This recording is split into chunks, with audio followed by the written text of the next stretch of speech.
I've told would-be entrepreneurs, people who come to me and say, God, I want to own my own company. I go, well, what kind of company do you want to own? I don't know. I just want to own one. Well, that ain't going to get it done. You got to know what you want. And then I tell people, if you really want to do it, you got to go first talk to your family and say, hey, I've got this idea. I think it could be wonderful, but it's going to take sacrifice from all of us. All of us. We have to be on board because I'm going to give up a job and it could take years for this thing to come to fruition. We have that conversation in our household now. Okay. Yeah, I totally get it. It's I totally get it.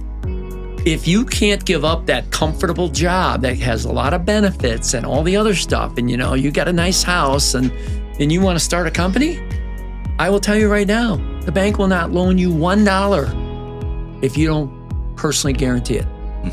There are no more these loans you walk away from. Right. Your house, your cars, everything you own, your jewelry is theirs. But if you're willing to risk it all, banks will loan you money. We got an amazing book that we're going to be covering here today. And John Ply. I said that right? Ply. It's like, I like to have fun, obviously. So it's like super fly, but you're super ply. If you know what I mean. Short for Plevojeski. Hey, okay. It's in the book. Made it easier. Made it easier. We're not on right now, are we? Yeah, we're rolling. We're having fun. Oh, This is it. We're just natural. We just get into it. Oh, holy crap. Yeah. Are you kidding? There's no official fix. Like, let's start this thing, slate one. Oh, my goodness. Come on. I like this. Very cool.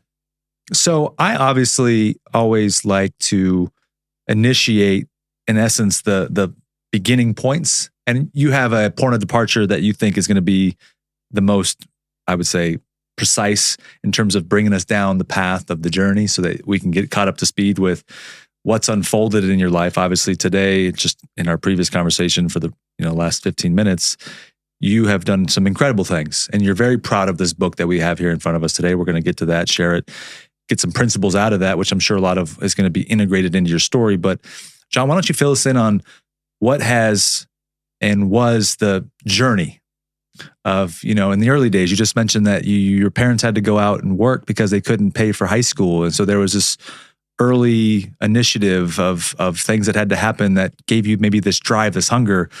I can't wait to hear this whole story because I'm sure it's going to fascinate quite a few of us. Well, I would start by saying that, I'm a typical rags to riches story.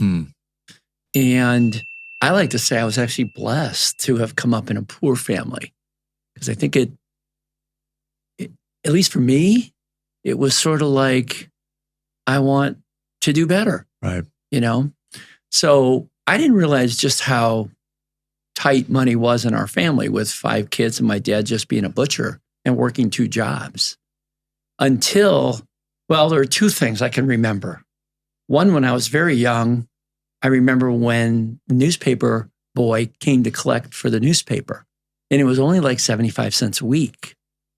And my mom didn't have it. Ooh. And she had tears in her eyes and told the boy, I'm so sorry. I promise I'll have it for you next week. That was my first sort of, wow, when you can't scrounge up 75 cents. Mm-hmm. And then the next big point was when I wanted to go to high school, all my basketball buddies were all going to this private Catholic school. And I wanted to go.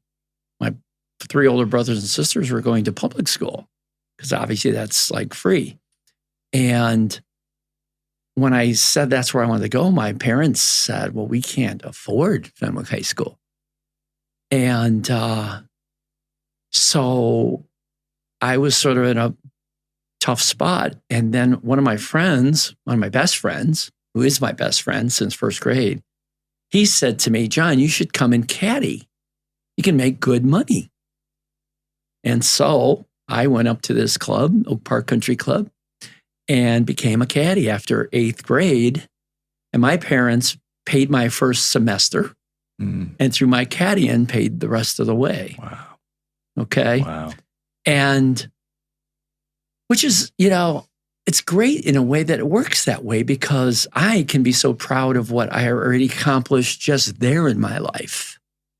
And lo and behold, after my junior year, the caddy master comes to me and he says, John, are you going to apply for the Chick Evans scholarship? And I'm like, what is it? He says, well, it's a scholarship given to caddies. And it's a 4-year scholarship, tuition and room.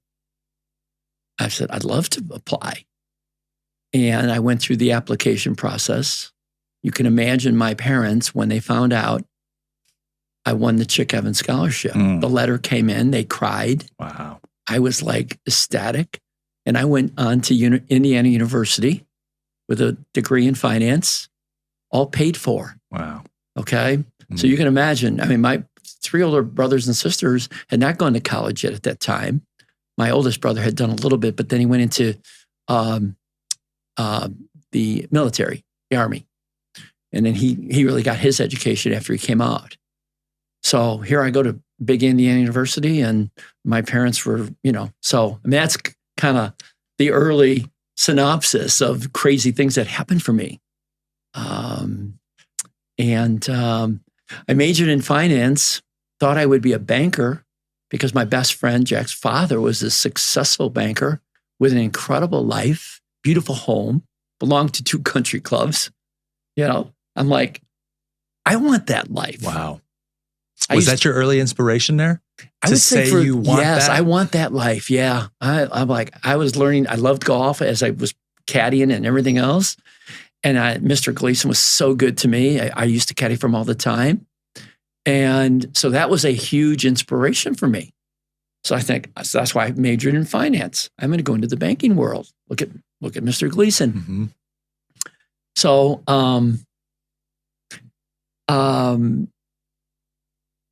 when I graduated and started looking for a job and interviewing with banks, I kept getting rejected. I couldn't get a job.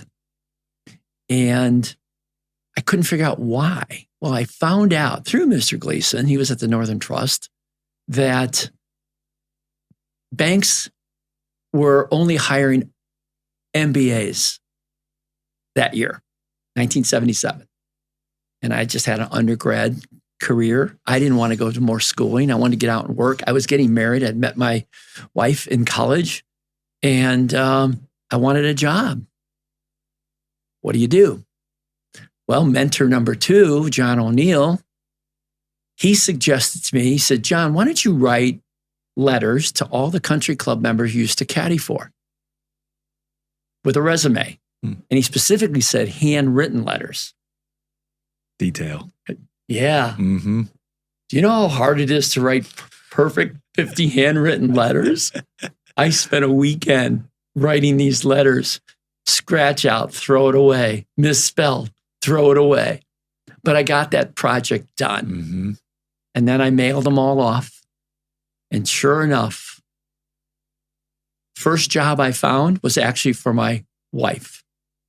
2 weeks later, I found my job. And it wasn't a high-paying job, but it was a job.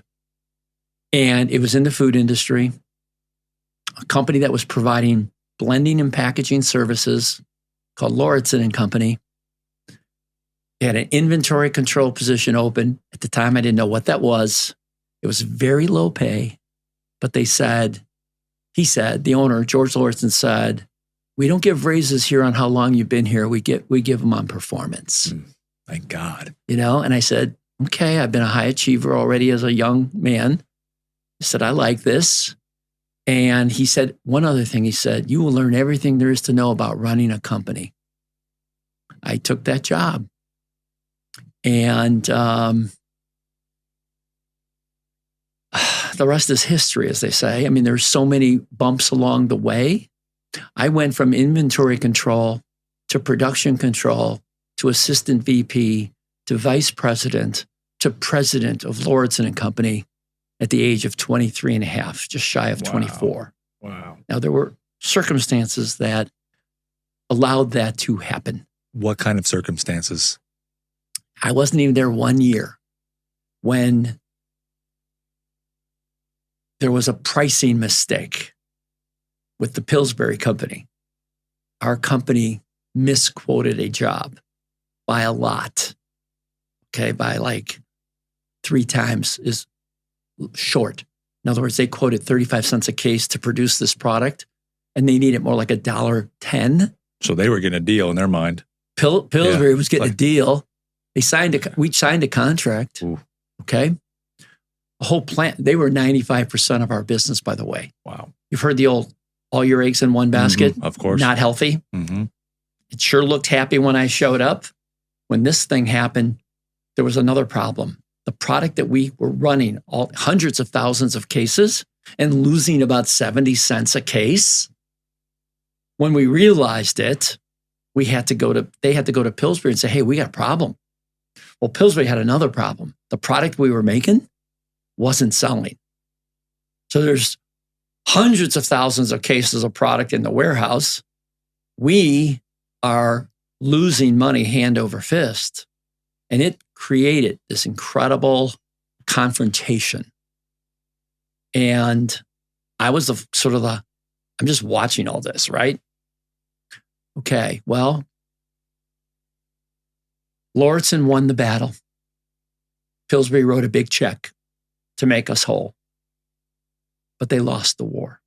2 weeks later, Pillsbury left.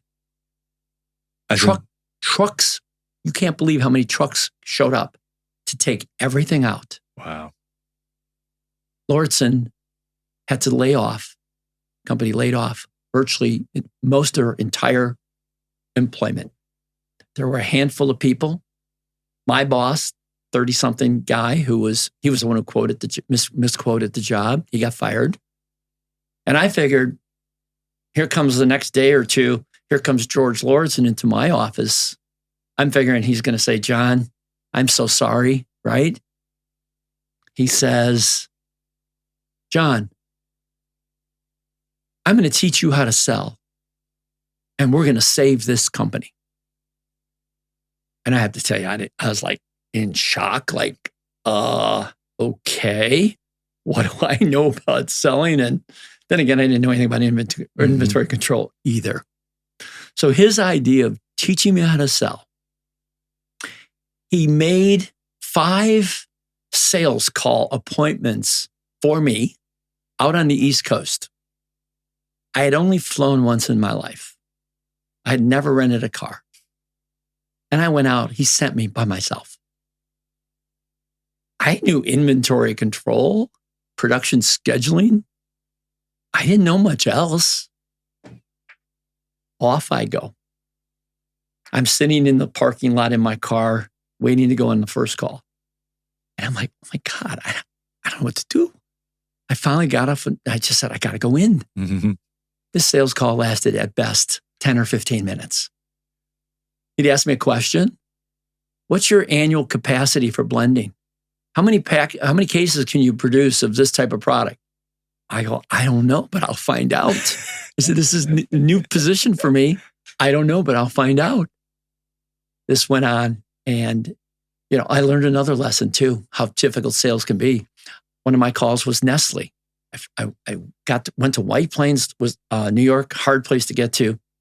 I sat in the lobby for my appointment for over an hour, and the receptionist down there in this big building would say, oh, he's coming down, he's coming down. I'll never forget his name. His name was Kurt Sari, spelled like S-A-R-R-I or something. And he's coming down, he's coming down.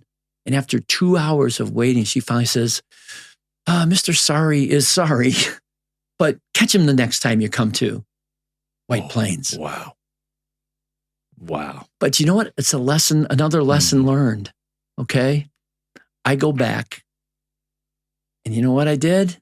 I went and found out everything we did, all of our capabilities. And over the next 2 years, which is where all my promotions came, I brought in 50 different food companies to use our blending and packaging service. George Lordson promised me ownership. He promised me a $60,000 salary.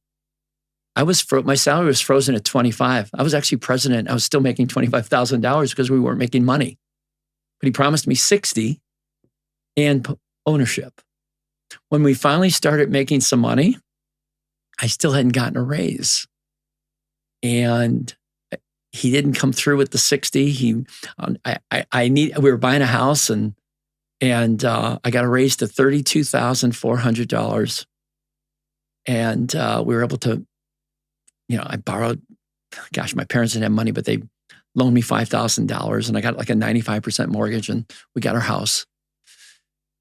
George Lordson didn't keep his word on the ownership either. He had given me some documents that showed something. And then a couple weeks later, he came back and said, I can't do that. And then over the next few months, he started to teach me the last lesson of running a business. And that is, titles don't mean anything. Who owns the company has the power. So he started, I think he got jealous of his 25-year-old president. And he's old school. I'll share this with you.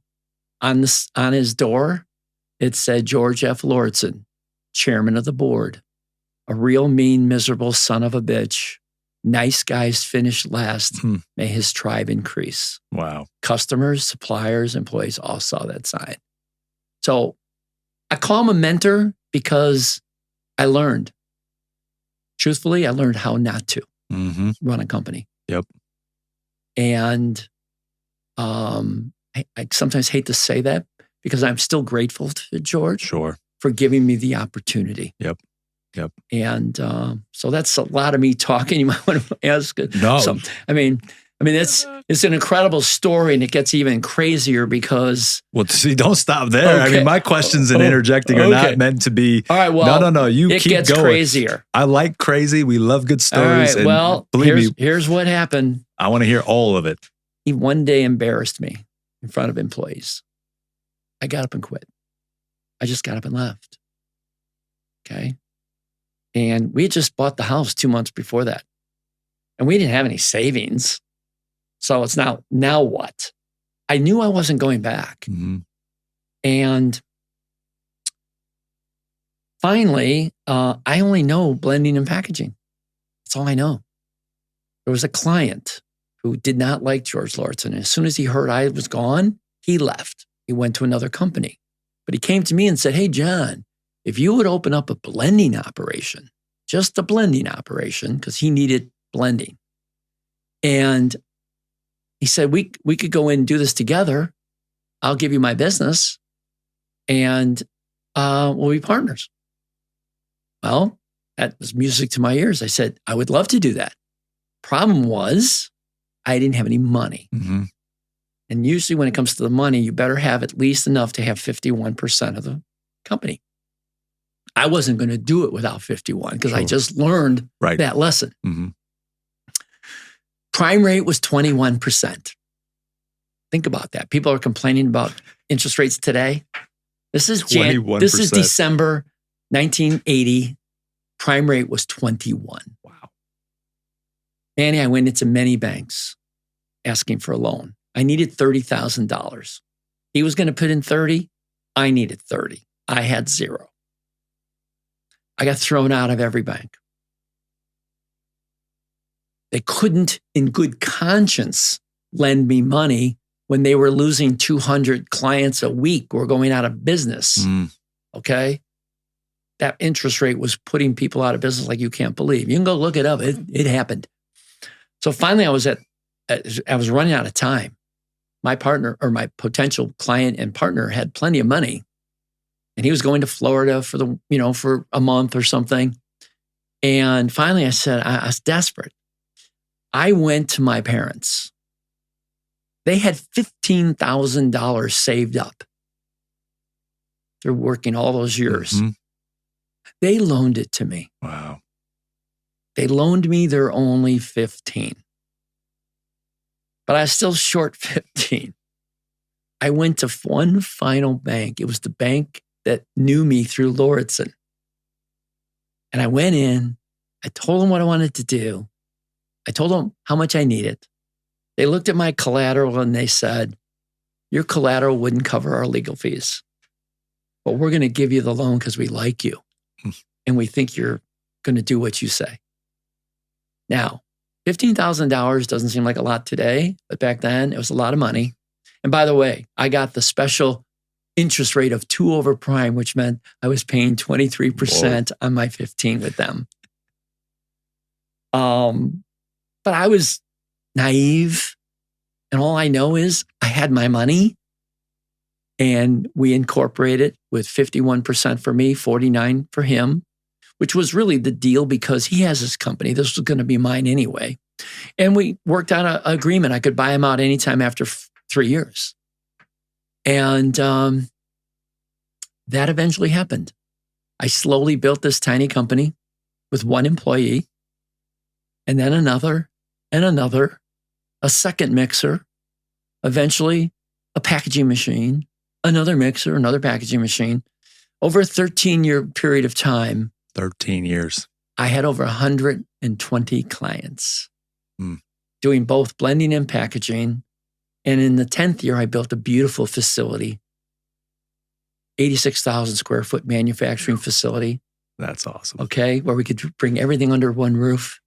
I had this fantastic, everything was going good. And then the next problem hit.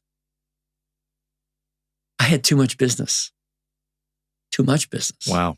This brand new facility, within 2 years, we were bulging at the seams. And we were running out of space. We couldn't fill all the orders. We became inefficient. And by the way, that type of business is called contract manufacturing. You're only providing a service, very low margin. Now we're inefficient. So our margins are shrinking even more. And I'm like, I got to do something.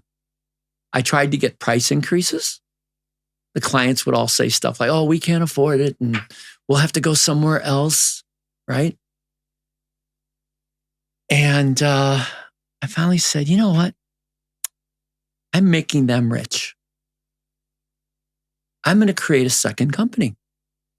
My first company was called Priority Food Processing. I went to my bank, borrowed $250,000 individually, not part of the Priority Foods. I told the bank president, Fred Alford, I said, hey, Fred, I got this idea. And if this works, you'll have 2 great companies instead of or 2 great clients instead of just 1. So I started a second company called, he loaned me the money, started a second company called Pinnacle Food Products. I went out and hired a product developer, didn't even know what we were going to make yet, paid him $75,000 a year to start helping me come up with something, a product that we could sell. Now, there's a lot more margin when you're selling a finished product versus just providing a service. So I didn't want to compete with my clients and do something they're already doing, that I would lose them right away. They'd leave, which would have been a good thing, actually, as it turns out. But I didn't know that at the time. And the very first full year of Pinnacle Foods, we sold 0. Must have felt great about that. I paid my product developer $75,000, spent some money on sampling or whatever, and we sold exactly 0. And a lot of people said, John, my VP of Ops, my accountant, everybody, this isn't working. We just better figure out a different way, right? And I said, you know what? I'm not giving up. This is our future, I said. I'm not giving up. And I didn't. The next year, we didn't sell a lot. We sold $220,000 worth of product. Some of it was gourmet hot chocolate for gift baskets. One was an ice cream mix for rival manufacturing. $220,000. Can you hold that thought right there at the 220,000? I want to understand, when you say I didn't give up, what happens in those moments? Is it possible for you to transport back in time and think about, everybody's telling you we should try something different, we should go a different direction? What do you actually do in that moment? Do you go home and walk around the neighborhood and talk to yourself about, God, why is this happening? And then you have a rebirth. Do you go into the boardroom and not sleep for 2 weeks straight? What do you do in that moment to execute on not giving up? How does that work? Well, at that time, you got to remember, I'm a one-man entrepreneur. I own 100% of the business. I did buy out my partner, by the way, after 3 years. I mentioned that earlier. So, it's like I don't have a board. It's me. All these people are counting on me. And as I looked at our situation, I didn't see any other path out. I really didn't. I knew this could be the path out, and that I just had to just be a little more patient and just hang in there. And we sold that 220,000, Manny. Now, it was not enough pounds or units to eliminate one customer. My goal was this. Pinnacle would pay Priority Foods a penny more per unit and maybe a penny or two more for blending per pound. And I could eventually get rid of my lowest customers and keep working up as we got bigger. All right. Because on product, you make a lot more money. On $220,000 of sales of product, we had a $60,000 profit on that. It took Priority Foods over a month to make $60,000. Wow. Okay. I just sold this little bit of product and made $60,000. So that confirmed for me, keep going.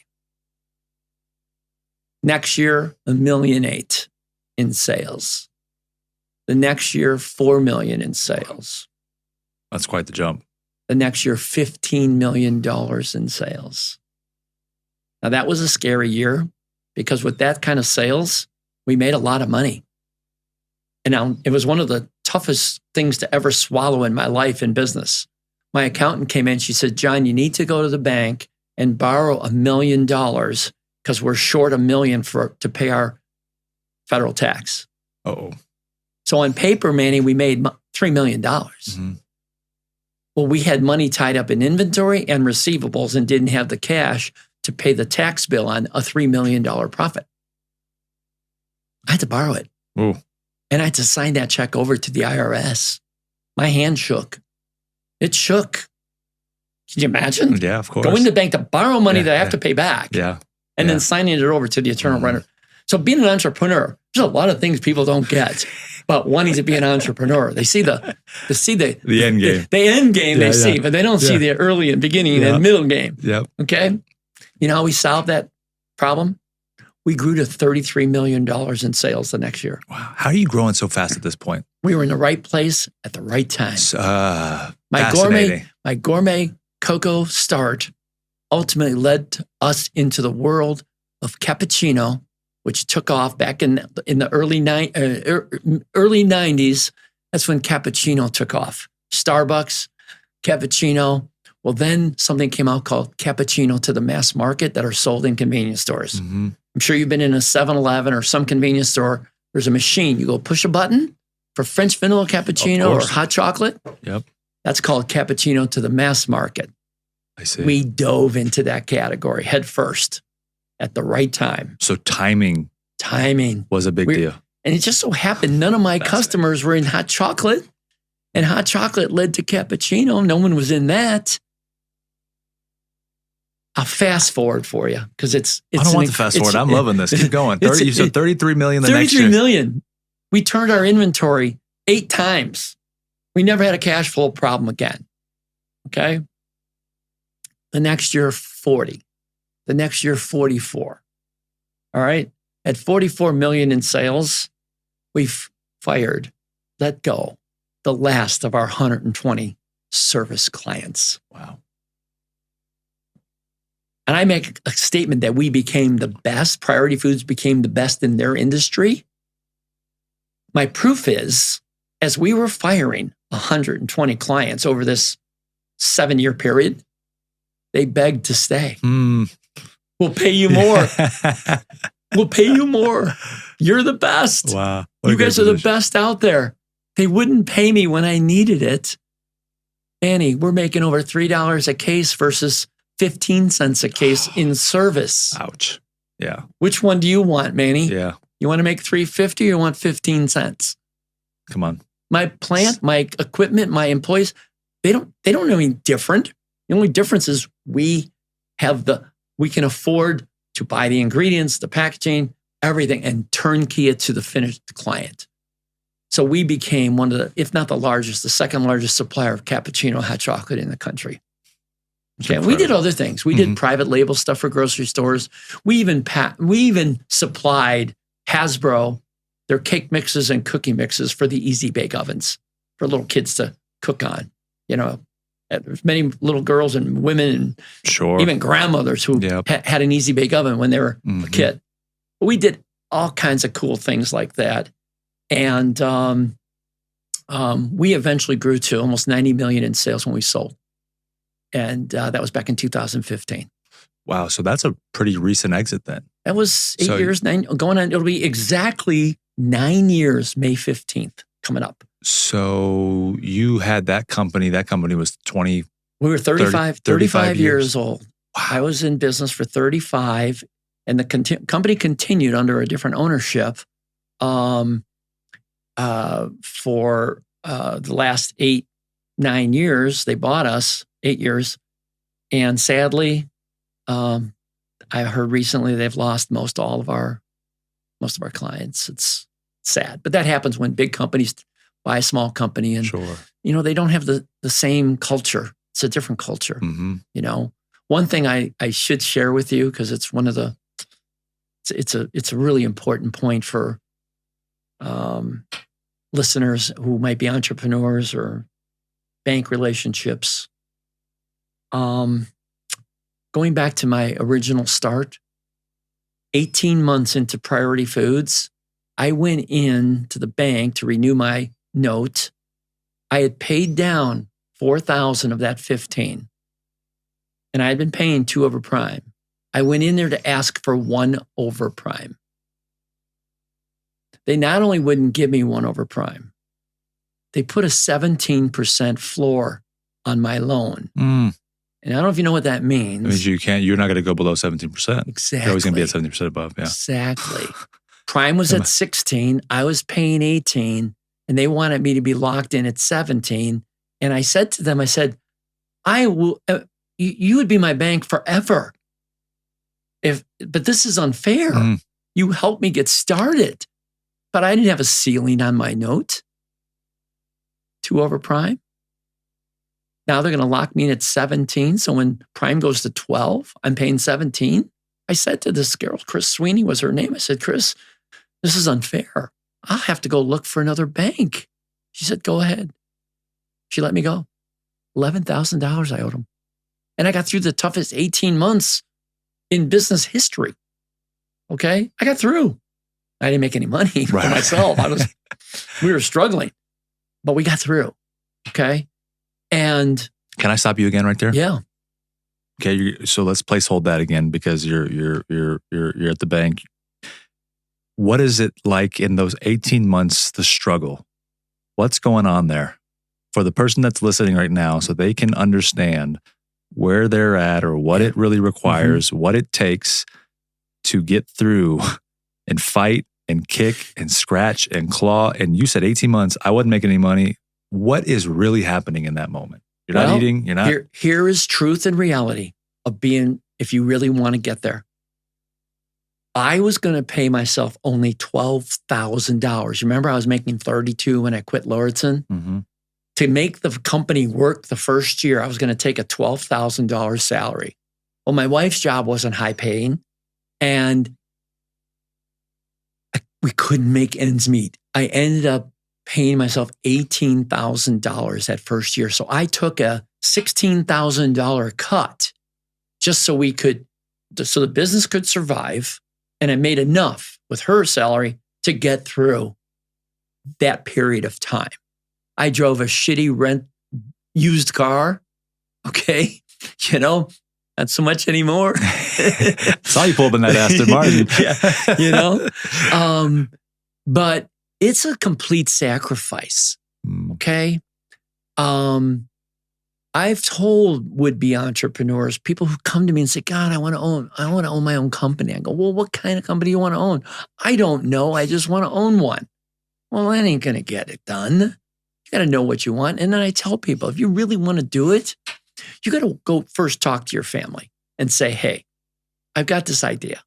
I think it could be wonderful, but it's going to take sacrifice from all of us.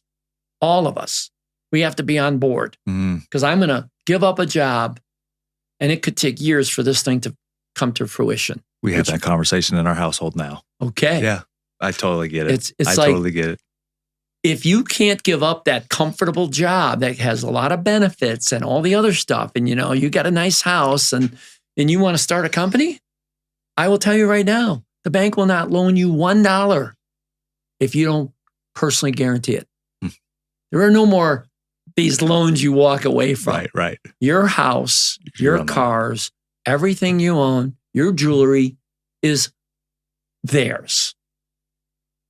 But if you're willing to risk it all, banks will loan you money. But you better, why would they give you theirs? They're not in the charity business. Sure. They have to make money. And they make money by clients paying them back. Right? Pay the interest, Yep. Pay the loan down, and they'll loan you more. I can't even tell you how many. The story that's a great thing that you're asking, because for the listeners out there, it takes total sacrifice, and the sacrifice doesn't stop. You want to grow, you reinvest. You don't get the Mercedes-Benz in the first 5, 10, maybe even 15 years. You invest in another mixer or whatever your business is, another packaging machine, another employee. That all costs money. Yes, it does. Whatever you make, you reinvest into your business. You don't get the country club yet. Yeah. You don't get, everyone sees the end game. They want my life, okay? But the amount of risk, the amount of sacrifice that it takes, not many are cut out for it. They don't want to go 35 years. But you probably didn't. Sorry, you know what? You didn't just get success. I was listening to one of your podcasts where, the gentleman who was talking about entrepreneurs, about his 70-hour work weeks. And I was listening to it saying, I don't know what he's even talking about. Entrepreneurism, true entrepreneurism with your own company, and I had over 250 employees. It's way more than that. It's 24/7, 365. That's what it is. You never get to shut it off. You are responsible for all of it. Someone breaks a machine that's thousands of dollars, that's your money. You own the company, it's yours. You have to replace it. It was an accident. You worry I was in the food industry. You worry about contamination 24/7, 365. You worry about people getting hurt, employees, 24/7. We're a 2-shift operation. Middle of the night, I could get a phone call. Someone got hurt. What if someone died? Okay? So trust me. The liability. As a true entrepreneur, there are no hours. It's full-time. Even when you're on vacation, You're still on. the phone will ring. It could be a client. You don't tell a client you're not available. You're on vacation? No. No, you talk to the customer because they're the lifeblood of your future. So it's complete sacrifice. Now, I will tell you this. Oh, just to wrap up that little story about the banking. Please. They let me go for $11,000. I can't even begin to tell you the number. I've lost track. I probably borrowed $50 million over the years, at least. We had a $7 million line of credit, which means I could get up to $7 million with a phone call. They let me go for $11,000.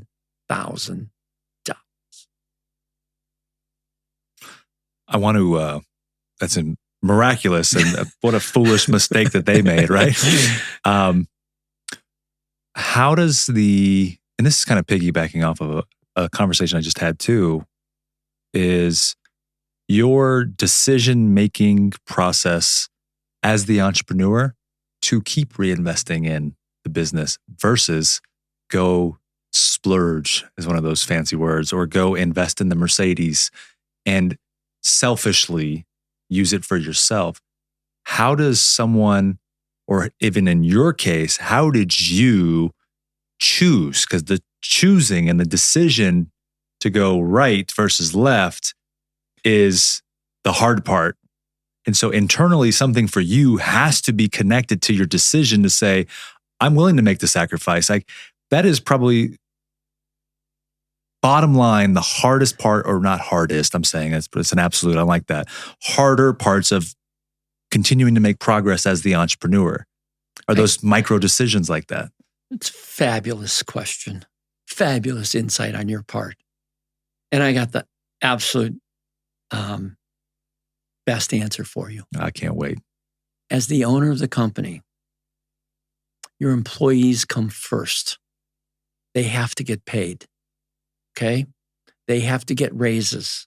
They have to get bonuses because they don't own the company. You have to be last because in the end, the pot of gold at the end of the rainbow is the ownership gets it, not the employees. That gave me the chills. That was good. The pot of gold at the end. And I always believed I want to win the war, not the battle. I saw the guy that won the battle and lost the war. I was going to do things differently. I took care of employees. I mean, I had employees that worked there longer than me. They continued on. It's still there. Yes. Wow. They just retired. Wow. There's a story about a young man in my book, Alfonso Acevedo. He's the modern day Ziggy Ply. By the way, my dad went by Ziggy. He's the modern day Ziggy Ply. He showed up at Priority Foods. He was 17 years old. He didn't speak English. He and I go round and round about whether I started him at $3.25 or $3.75 an hour. Alfonso Acevedo, who met his wife there, Cheryl, they retired like 2 years ago at age 57. Incredible. They're done. Incredible. They raised 2 twin boys, put them through college. They have a beautiful home. Alfonso's got this 900 horsepower Mustang. He speaks fabulous English. And guess what? He got the bug for golf through me. Alfonso and I golf every summer, 2 or 3 times a summer. That's incredible. Remember I said anyone can live the dream, dream big? Alfonso is a modern day success story. Okay? But the pot of gold is the difference. That's what your family has to look forward to by making sacrifices today. Your employees, you got to take care of them. If you don't, you can never be the best. Your company can never be the best. Your podcast can never be the best. You need help. I talk sometimes like I did all this. No. Sure. I did it with great employees. I eventually had a business partner that I brought in who contributed a ton. And eventually we hired a president to actually replace me. Brilliant man. He did so much. And that was with the second business. It's everyone's in. And by the way, for would-be entrepreneurs, some of my little entrepreneurial insights that can help you become great at whatever it is you're doing. Never once, Manning, in 35 years did I say someone worked for me. They work with me. Right. I love work that. with That's them. a subtle little difference. That's subtle so good. Difference. Huge return. These employees will jump through hoops for you when you pay them well and you treat them equally. This is Alfonso at a restaurant. This is Alfonso Acevedo, who's in a restaurant that I'm in, who works with me at Insight Beverages. Name of our company got merged and became Insight Beverages. That's how I would introduce him. He works with me at Insight Beverages. He doesn't clean the floors, right? Or something. He works with me. That is the most important thing I could convey to anyone who has employees. You work with them. They work with you. We have a common goal. Build this great company. And along the way, you'll be rewarded.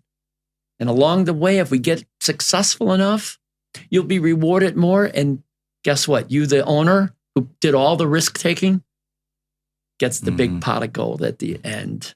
Okay, that's what you have to look forward to.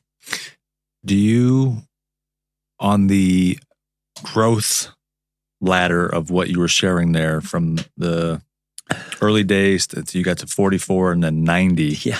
In that process, obviously, as an owner, you're probably paying yourself or no? You're not. Oh God, yes. When we start kind of making money. Okay. Are you taking distributions too? Sometimes we'll do distributions. Sometimes it's salaries. All kinds of benefits come when you make money. When you make the money. You got to make the money first. Sure. And like I said, employees all have to be paid great. Correct. Because they're the ones day in, day out, making sure that product's made perfect. Yes. And they're keeping our reputation as the best in the industry. Okay. But yes, when the excess is there, it's a real quick thing I can give for you is the difference between working for a big corporation and then working for your own business. I love this analogy because I do talk to classes like at high school level, college level. I even talked at an MBA level. There's a stack of great things working for a big company. And there's a smaller stack of bad things working for a big company. Okay. At a big company, so in this pile of small, you can't just walk out the door and go to your kid's soccer game. That's in this pile over here. Mm-hmm. You don't automatically get a raise. You have to earn it or ask for it or debate about whether it's, whatever it's going to be. All right. But you also don't have to worry about whether there's a payroll to meet. That's just, your check just keeps coming every week. Yep. All right. But the entrepreneur has a pile this tall of crappy stuff and a pile of like this of the good stuff. Uh-huh. So the first question I always say is, what should you be asking me? Mr. Ply, why do you do it? The answer is simple. The quality of this gives me the fortitude to handle all of this. That's a fantastic and one of them, to answer your earlier question, is we have a good year. I might give myself a $500,000 bonus because the money's there and it doesn't affect the company. I don't have to ask permission for it. I can just do it. Right. I want to pay myself an extra $500,000 a year every year. I don't ask permission for it. I can just do it. I want to go play golf that afternoon. I can just go do it. Yep. Right? Yep. I want to go. I went to almost all my kids' baseball games, little league games, soccer games because I could. But I also have this pile of stuff I got to take care of. That doesn't go away. And that's the difference of being an entrepreneur. It's the beauty of it all. That's a beautiful picture you painted. That's really good. I mean, golly, I've never heard it that way before, but boy, that'll hit you hard. Tell me about the exit. And is it public? No. No. It was a big private conglomerate that bought us. Okay. I don't know. They might sell. It was out of Ireland. The company's out of Ireland, and they might. I don't know. Maybe they're on Irish board. I don't know. But we were public. We were private. We were private. You were the sole owner. No, I shared. I brought in a partner, one of my best friends, and gave him part of the company. Okay. And then even our president, we gave him some incentives. Okay, sure. So, makes sense. Yeah, so it's a win-win for everybody. Of course, as it should be. Yep. The exit in that case, I can't imagine that. So you're at $90 million in sales when you told me. The exit, I'm sure, is a severely large exit for a company of that size, right? So is this the moment in your life where you're thinking to yourself, whoa, we made it. Like we just, there was a deposit to my account for X number. Right. And you're thinking this is something different. And I'm curious because I think a lot of people fantasize about that day or that they've never had It's interesting because I remember the day. I was living here, ironically. Oh, wow. When it happened. Oh, wow. All right. And interestingly enough, until the check gets in the bank, it's not official. Right. But when it gets there, there is a sense of relief because when you build something that we did, your wealth, my particular wealth and my partner's wealth is tied up in the business. Mm-hmm. Okay? Right. It's not something you can go spend that. Now, when we're taking good salaries and bonuses, whatever, we have plenty of money to spend, but no more job. The job is over. You live off your investments unless you go do something else. Okay. But the relief of taking your true wealth and having your true wealth available to you now from a liquidity standpoint is a wonderful feeling. Won't deny that. Right. But the best part, and I tell people this, there were three things that was such a relief. My favorite three things that I can say about what happened when I sold. For the first time in 35 years, I didn't have to worry about the possibility of some type of contamination. When you're dealing with food product, any one major outbreak of salmonella or something else could put us out. Wow. Everything you worked for is gone. Sure. That's the stressor. That's a stressor for an owner. I don't have to worry about an employee getting hurt or killed.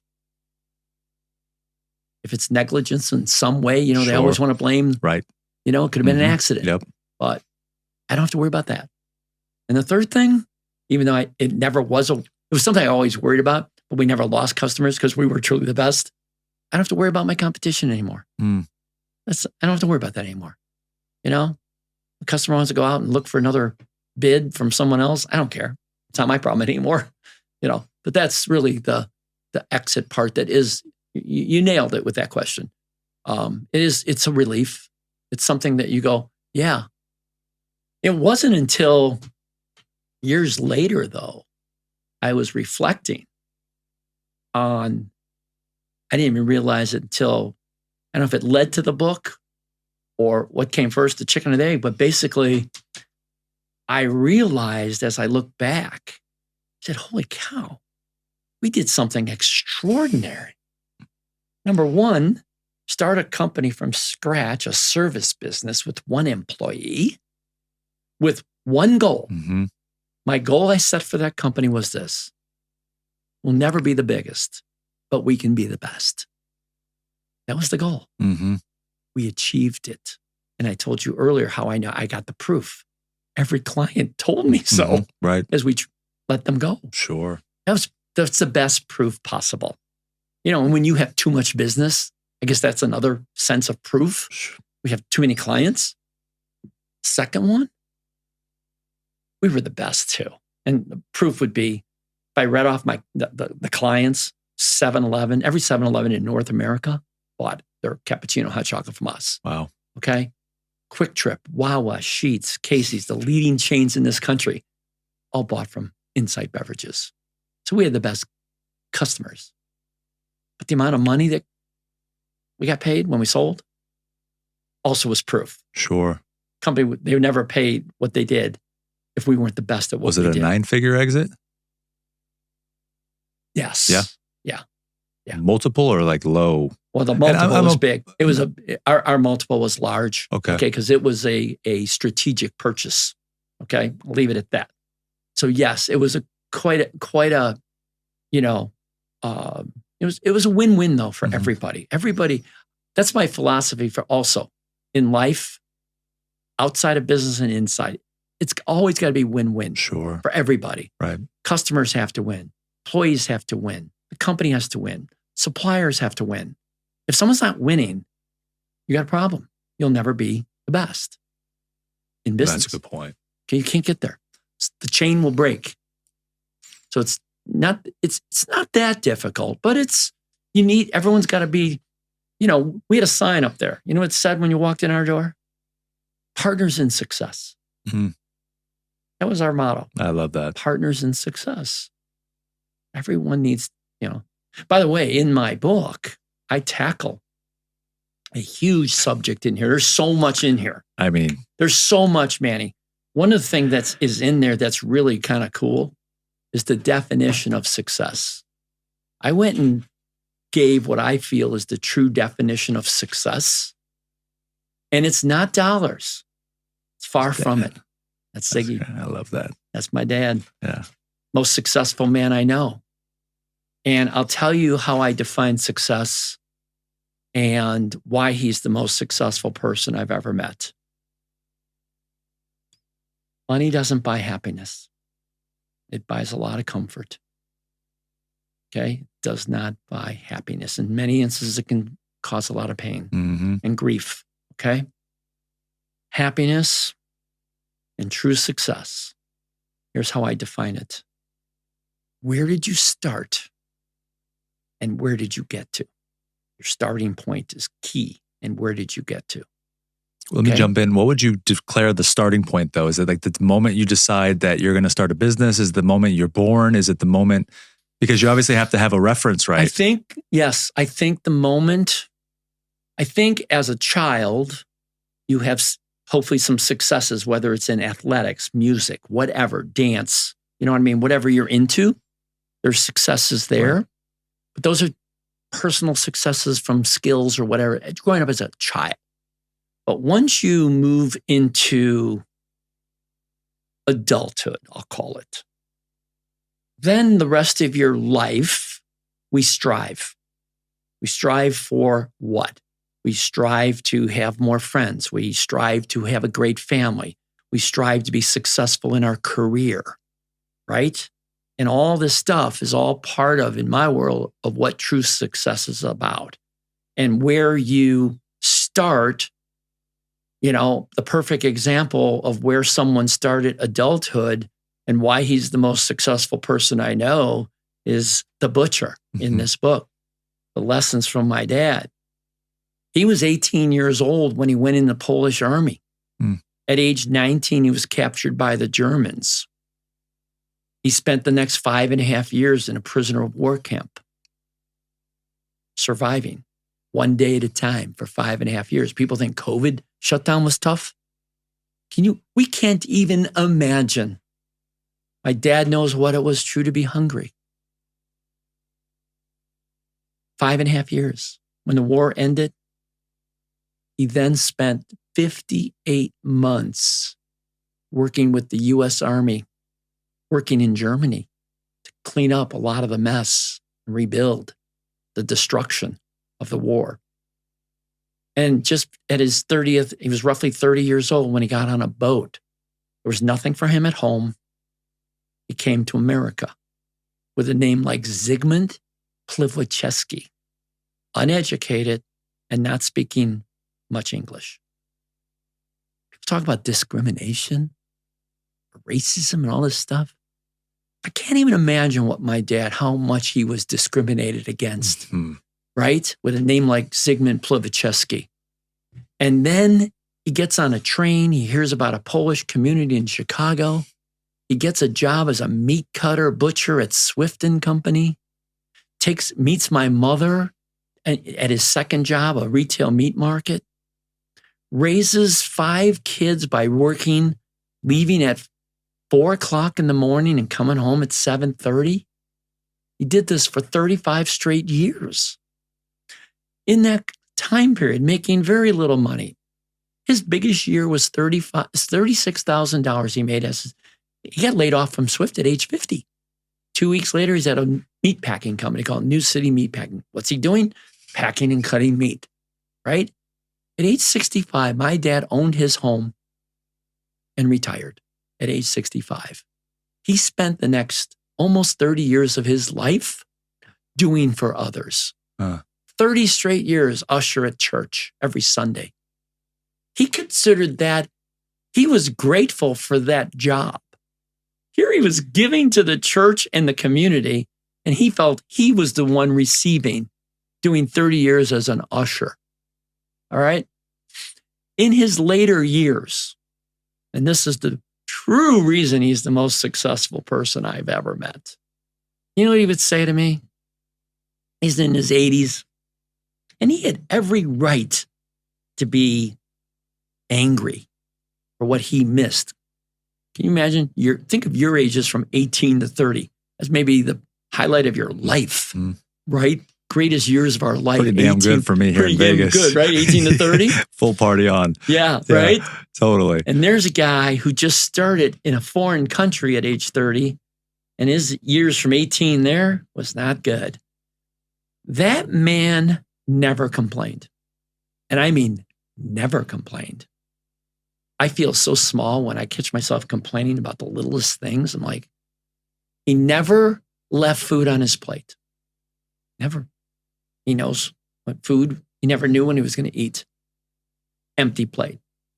But most importantly, Manny, all he ever talked about was how blessed he was, how happy he was, how grateful he was and how content he was. Johnny, I have everything. Wow. There's nothing I need or want. I have it all. That's where you, I, and everyone need to strive to get to. I have it all. And boy, did he give back. He gave back like you can't even imagine. Thousands of packages to his family in Poland to help him out of poverty. Help him out of poverty when he didn't have much. Now, remember he loaned me that $10,000, $15,000? Yeah, sure do. That was the greatest investment he ever made in his life. It sure was. I tell you what. I'll just tell you one story. I'll tell you what. Over a 10-year period of time, I gave my dad $1 million that he split up to all 67 people in a 10-year stretch to take them all out of their poverty in Poland. I was just going to ask you something along those same lines. So please expand on that, though. If the story's got more to it, I want to ask about that. Well, you know, what happened was he was doing all these packages and sending $10 and $20 and all the things they needed, necessities, shoes, socks, toilet paper, toothbrushes, things we take for granted. Right. Not in Poland. Right. Okay. Right. One of my brothers went and visited. A couple had gone, but my brother, who worked at my company, came and back from one of the trips, and he said, "John, I got to talk to you. These people need help. You can help them, but they need financial help." And I said, "Well, how much do you think it's going to take?" He said, "I don't know, $250,000. I don't know." I said, "Okay, well, let me talk to Dad, and I can manage this." And I told Dad, I said, "Dad, listen, we got to help these folks." So instead of sending $20 to 67 people, you know, he was sending at Easter and Christmas and Thanksgiving, he was sending 20, 30,000 at a clip for over. And in Poland, just so you know, 10 million is almost worth 100. Wow. Okay. Yeah. So 20,000 Americans, like 120 plus. It's 67 relatives, and he changed their lives because he invested in me and I paid him back. Wow, that's fantastic. Okay. He invested, he had faith. They gave me all that they had. So how can I not help my father help his, of course, all these people? That's probably the first thing you would do anyway. Well, anyway. Yeah. Okay. Yeah. I mean, I have many other charities that, you know, I help, and, you know, the organization that sent me to college, you know, that's my number one charity here in this country. And you know, I wrote this book. None of if I ever make any money on this, it all goes to charity. Sure. Okay. This book is meant to help others achieve their dreams. Dream big. And I want to help you get there. There's something about the title and something that you said, "You can be the best," that I found as I study more, and I always pay attention to hearing where people are finding their compelling point of success. I realized that a lot of people that end up being the best and having the success that they do is because they made that choice that they wanted to be the best. And that was it, right? It was they became famous, or they built $100+ billion company. Whatever that outcome was because they wanted to be the best version of themselves. And it wasn't about them being the Hall of Famer. The Hall of Famer came as a byproduct of being the best player that they could be. And so now you say that about your business, and it's like, well, obviously the business sold for a great exit. With your dad, what age was he in relationship to you and your journey? You sold the company in 2015? Yep. That was a 35-year run? So you started in your 30s? Or 25. 25? How old was he when he started to receive some of these benefits from your hard work? Let me think about it. He was born in 1920, and he would have started to already get benefits probably in, he got benefits even when I wasn't even what you call super successful. So I'm sure we got all his money paid back within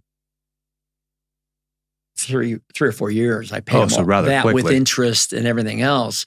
But the future benefits were the ones that, I started doing all kinds of cool things for them. And it was just great to be able to. But then when the second company really got crazy good, so figure I started the second one in 1993 or 4, took 5, 6, 7 years to really start to hum during that stretch. So let's call that, he would have been in his late 70s, early 80s when the world changed for him and his family in Poland.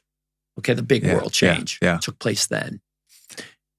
Was it a motivator for you along the way to always think about him and do it? Of course. I have that same feeling right now for my dad. I mean, it's the same thing. I am so grateful to having parents that, were supportive, proud, just, what they gave us? We didn't have money. They gave us love. I was telling a story just yesterday that, we did some dumb things. We all make mistakes. We're human. I don't. Yeah, we make mistakes. We're human. Just say you're sorry and learn from it and don't do it again. My brother and I, the story's in the book. My current wife, I was married 28 years and then I'm now married currently for 15. But my current wife loves this story. So when my grandfather died, my dad found a bag, the grocery type bag, double bagged with all kinds of old coins. We're talking late 1800s, early 1900s, silver dollars, half dollars, silver quarters, dimes, whatever. We were probably 9, 10, 11 years old at the time. My brother, Rich, he found the coins. He started taking some. Eventually, he showed them to me, and I started taking some. Okay? Holy shit. When the bag was like almost half full, my father got wind of it, told my mother. She went completely berserk. And they figured, it didn't take them long to figure out what happened to these coins. And we were in a one-bathroom house. We're like 9, 10 years old taking a bath, right? When the shit hits the fan. They come in. My dad's got his belt, and then we got the belt when we were kids. Oh, yeah. Which is not a bad thing, by the way. I mentioned this yesterday when I was talking in a podcast. But what my wife loves this is a true story. My mom was yelling, "Kill him, Ziggy. Kill him, Ziggy. Wow. Kill him, Ziggy." And we're stuck in this tub. The belt, we were being smacked with the belt. And we're crying and screaming and sorry, Dad, sorry, Mom, sorry. Oh, it was, it's the last time I ever stole anything. Okay, great lesson. Yep. But you know what? It didn't matter. We got punished that way at times with the belt. And it was over. Punishment was over. An hour later, I might have been sitting on my dad's lap because they loved us unconditionally. They loved us unconditionally. And even when we did something as dumb as that, and those coins would be so valuable today. Lesson learned. Sure. A big lesson learned there. Yeah. But the best lesson was just how much they loved us, that even with that, that's what we left with. That's what I think my two boys, they have the same big heart that I think my parents instilled in us, a big heart.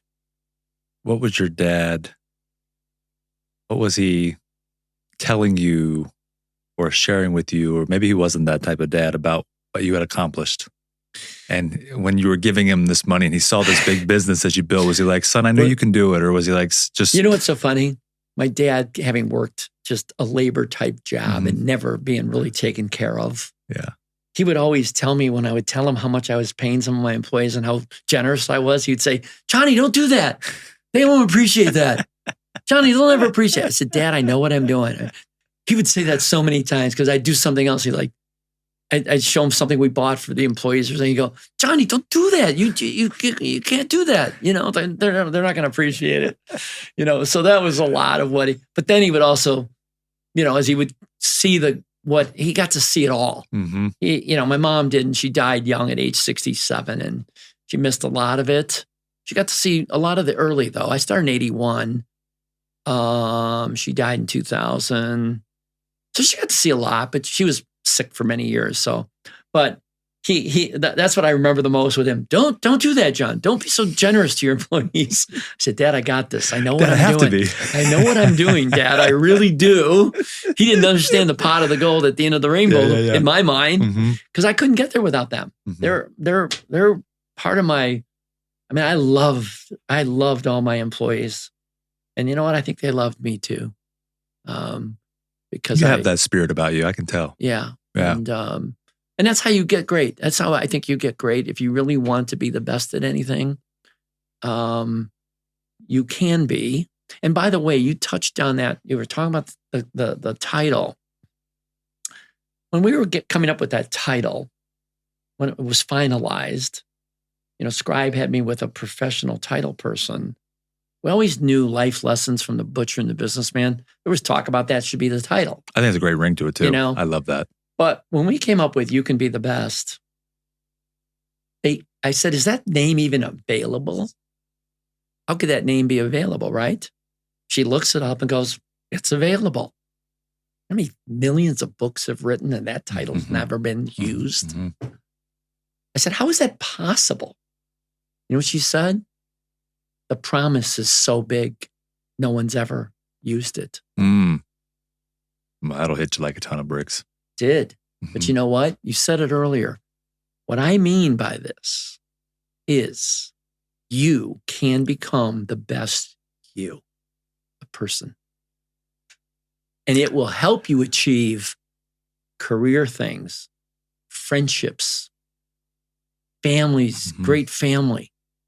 But most importantly, we each can strive every day to be a better John, a better Manny, whoever you are. Become the best. We can do it. But it's up to, I can't do it for you. We got to take, You can do it. And you know what? That was the number one lesson. The number one thing that I talked to Lily about. Her golf skills were amazing. I knew after I played golf with her, you know what I said to her? And it's in the book. I said, Lilia, here's what we're going to do. I'm going to help you become the best Lilia Vu, the person. And the golf will take care of itself. Because she was just identified as a golfer at that time in her life. Right. Live and die by golf. The greatest golfer in history is Tiger Woods. He won 25% of his tournaments, which is a record by a lot. Right. If you live by how happy you are by your golf results, the best player in the world lost 75%, which means you're going to be miserable 75% of the time. And he was the best. You can't be identified by just one thing, your golf. But you can be identified by being this amazing person. And I knew this girl when I met her had this beautiful flower inside. It just needed some watering. And now Lilia's got this smile. I mean, she got that, by the way, that smile came out pretty early on, as she started, getting the fact that golf is her love and career, but it's not who she is. Totally. And it makes me think about there's an old frame of using words about you don't have a business problem, you have a personal problem that infiltrates into your business. And you don't have, in this case, how do you say her name? Lillian? Lilia. Lilia Yep. Vu. In her case, she didn't have a golf problem. She was great at golf. She probably needed someone to help her just to remind put things herself. in perspective is all. Yeah. And that's where some of these lessons came from when I was working with her. Some of these lessons, in golf. Golf is cruel out there. That's why I came up with never give up no matter what. Okay. Life is cruel. Business we've heard, is cruel. how many times has someone, your father or someone in your life says, don't give up. Don't give up. Right. Never give up. Right? My chapter name, the last three words are more important. No matter what. Because you know where that came from? My dad. In prison, as a prisoner for 5.5 years. If he gave up just once, he wouldn't be alive, and I wouldn't be alive, or my siblings. Wow. So no matter what, whatever happens to you in your, whatever part of your life, business life, home life, never give up no matter what. And you can continue to grow. Okay? You can always keep going. No matter what, don't give up. Find a way, you know? Use all your tools. But I love the last 5 chapters. Be honest and trusting. Be kind. Be grateful. Be generous. And do good. And by the way, the do good comes from something I figured out in my late 30s when both companies were really humming along and I still was missing something. I didn't know what was missing. It just wasn't as happy as I think I should have been. So I decided to address it. And I went inside myself and I addressed it by myself internally, going down a path that's kind of scary. Purpose of life. Why are we here? Was I put on earth to blend in powders, right? And cappuccino and hot chocolate? Great question. That's what I was asking myself. Was I put on this earth to do that? Of course not. I finally figured it out. And he was right there in front of me for 40 years until I figured it out was my father. To do good is the only reason we are here. And you can take those words in so many places of your life. To do good. Do good with your skills. Do good with others by being kind. Say hello to someone in an elevator instead of looking at your phone. Wish them a good evening.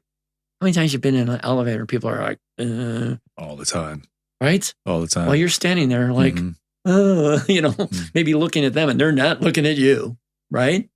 Doing good is simply saying hello to a stranger. You never know what comes about. I said hello to Lily Avu. She was a complete stranger. And look what transpired. Yeah, that's incredible. Her life has been changed forever. Yeah. Okay? So, I mean, do good. It's on, my kids got that. When I figured that out, my kids were teenagers. I said, guys, I want to share something with you. Reason we're here on earth is to do good. That means in your job, do it as good as you can do it. That was the first lesson my dad gave me. Johnny, you do the very best in any job that you do because you don't want anyone ever saying you didn't earn your paycheck. Lesson number 1 that he told me. So do good. I think it means to me, do good for others. It'll come back not tenfold, Manny. It comes back many, many more times than tenfold. I'm a walking proof of that. I can tell. It's come back by just being good, doing good. Well, you can be the best. You see that there? That's for the camera. Oh. You can be the best. Life lessons from the butcher and the businessman. And by the way, a forward from Michael Roberts, former president and COO of none other than the one and only Golden Arches McDonald's. Says John's book is a reminder of the right lessons for all of us, a true north for healthy living and thinking, informative and inspirational. Where can they get it? Pretty much everywhere. Everywhere? Amazon, of course, has it in everything. And, for those that don't like to read books, I did the audio myself. Okay. So the audio is available, digital, soft cover, hardcover. It's out there. Yeah. I hope it's changing lives because as I wrote in there in my introduction, if I can just change one life, it was worth it. Just one. It's changed mine just reading the cover. By the way, look, interesting thing. Talk about changing lives, right? So it's funny how you don't necessarily have to dive into the thing, but this book was the catalyst for your team reaching out to me. And this conversation started around this concept of you wanting to get this book out. And then that transpired to you and I communicating, and then you driving coming to Vegas and us interacting here. And I mean, just have this conversation with you. I can't tell you right now how moved I am to take it up another. I'm always like that. And I always have these feelings in these conversations, but there's something that's happening in this conversation right now where I want to go back and run through even more bigger, stronger walls and just completely knock it out. You know what I think it is too, John, is I think you're confirming the things I'm already talking about with my wife, and we're having our conversations in our household and things I'm saying to myself and doing every day. Yep. You're confirming it. And I'm like, fuck, I'm on the right path. You are on the right It's path. like, it's coming. Manny, doing what you're doing, I've told several of the podcasts that I've done, I love what you're doing. You're helping others. Mm-hmm. You're doing this. Yes, it's a business, and you deserve to be rewarded for that financially. But the good that you're doing is so part of being successful. Totally. So you're putting in this work, and it's a lot of work, and it's a commitment. It sure is. And as I would say to you, you have one goal with your podcast. Make it the best you can possibly make it. I mean, all fired up, man. So I Right? knew that was coming. Yep. Yeah. Why not? Yep. That's hey, listen. And you know what? You may never even realize you got there, Right. because all you're trying to do every day, every year, Mm-hmm. how do I make my Always on the Grow better Sure. with Manny Vargas? How can I make it better? Yeah. How can I touch more lives? How can I help more people? How do we grow it? That's the key. So I'm glad you bring that up as we wrap up here, because I always ask everybody this. You probably saw it if you saw some of the other episodes, but what does that mean to you? I know you got your own version here, so we're almost in the same vein here, right? You can be the best, and I've got the always on the grow. all right. When I look at it, I look at that as an individual. That's how I read it. And I think most listeners should read it that way, because you should always be looking for ways to grow as a human being and use your skills and talents, whatever they might be. Mm. I don't care if you're a plumber, a mechanic, a musician. I don't care. It doesn't matter. But I read that as, how can I continue to grow as a human to not only be a great child, a great teenager, a great young adult, a great father, a great mother, a great grandfather, grandmother, etc. through the your whole, always on the grow. Don't stop growing until, sadly, someday we're 6 feet under. Right. Okay? Amen. And not looking back saying, oh, why didn't I do this or do that? Why was I too lazy to get up there and do this or that? That you have to grow. That message resonates loud and clear to me. That is for the individual. That's what that resonates to me. Oh man, these settings always provide a great space to bond and connect, even when you maybe have had, limited interaction or connection. But I genuinely appreciated your vantage point and the stories you told. I feel different. Sometimes it's hard. You're on Zoom, and I just did one before this too, and it was good. And, it's a family member for the most part, but sometimes there's just certain energy that gets brought into here, and the connection that I'm having personally. There's always a connection, but then there's another level at that connection that I'm having. And something about this conversation is pulling me in a whole different way. And you created that in me by how you showed up today and what you did. And so I am extremely thankful for that. Whatever we can continue to do together moving forward, I'm here for you, my man. I'm here for you. Manny, thank you for saying that, because you know what? I can see us being friends just from the time we spend together, because I think we are cut from the same cloths. Yeah. Okay? Amen. And you're 38, you said? Yeah. I'm so jealous. But then again, I'm excited for you. But you sold your company for big bucks. I'm so jealous. Yeah, but I'm excited for your journey. I really am, and I'm there for you. I'll come back anytime you want to. Love to have you. Do another. We hardly even talked about some of the stuff in there, I know, but that's okay. I love your format. It was fun. And I really see you as a person that, will stay connected. Of course. And if, ever I can help you in anything, you pick up the phone. Oh, and you call made me. the offer. I'm that guy. I definitely take, It's okay. I take people up on those. You know what? As I said, it's what you give back is the greatest reward. And I would like nothing more than to give you that little something extra that helps you get to your dream. Yeah, you've done it today too. So thank you, my friend. Appreciate My pleasure. it. Everybody, Thanks for having me. John, you can say the last name so I don't butcher it. Ply. Ply. Just like plywood. No, I can say the Ply. Ply. No, the full. Plivwacheski. Plivwacheski. No, Plivwacheski. Plivla. Plivwacheski. Oh, it's like French. It's like it's Polish. Plivwa. No. It's like a W-A. Plywacce. Plivwa. Plivwacheski.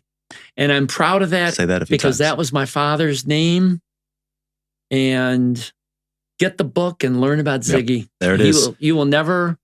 You can be the best. You will be changed when you learn about Ziggy Ply and what he did and what he's accomplished. So kudos to your father. Thank you. God bless the man. And to you. Thank you so much. Appreciate you, my friend. Awesome.